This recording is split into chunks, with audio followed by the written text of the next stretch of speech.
The events take place in Russia. Singer Nikolai Baskov performs on the concert stage. At this time, in the studio, the director notices a strange man on stage and shouts to his subordinates to be removed from the stage. But they don't have time, and the man comes up and attacks the artist. We are transported to the next day. In a small village near Moscow, a girl named Lyra wakes up from the fact that she will have a fly crawling over her face.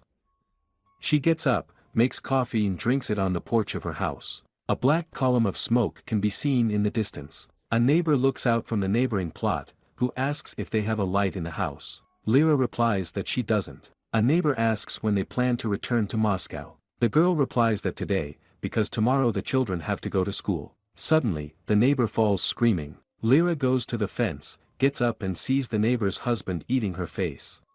She freezes in place because of what she saw. Then the zombie gets up and grabs her by the hair. By some miracle, Lyra fights him off. The girl runs into the house and checks on her children, closing the doors to their rooms. She's trying to reach someone, but she's not getting anywhere.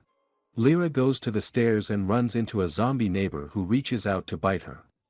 The girl manages to react and pushes him, and he falls down the stairs, piercing himself on the handrail. Lyra takes her children, covers their eyes with her hand and goes down the stairs, bypassing the zombies, but forgets to pick up the dog. They get in the car and drive away. Zombies are crowding at the neighboring plot. After driving away, the children shout that they forgot the dog, and the girl decides to return. She runs into the house, but sees a lying zombie eating a dog. The girl runs back into the car, after which they are surrounded by zombies. She presses the gas pedal, successfully runs over the zombies and leaves the settlement. They drive along the highway, bumping into overturned cars and dead bodies on the side of the road. Lyra is trying to catch the radio, but not a single station is working. Soon they come across up to 2 passers-by. Lyra stops, but without having time to listen, a couple is hit by a passing truck, smearing them on the highway. After a while, they stumble upon a military outpost blocking the road.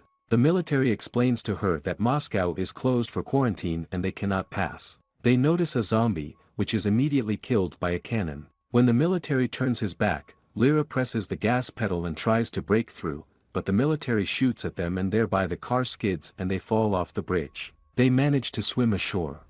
The girl in despair does not know how to get to Moscow now. Suddenly her children notice a boat passing by. They are sailing on a boat past an embankment filled with zombies. When they get to Moscow, they see that the city is in chaos and fires. Next, we see how, in an incomprehensible way, the girl finds herself at home in her bathroom. She cooks food while the kids watch cartoons. She tells the children that it's time for them to go to bed, and she goes to the window. The camera moves away, and we see how a separate area is fenced off from the rest of Moscow. Fires are burning in the city and the horror caused by the zombie epidemic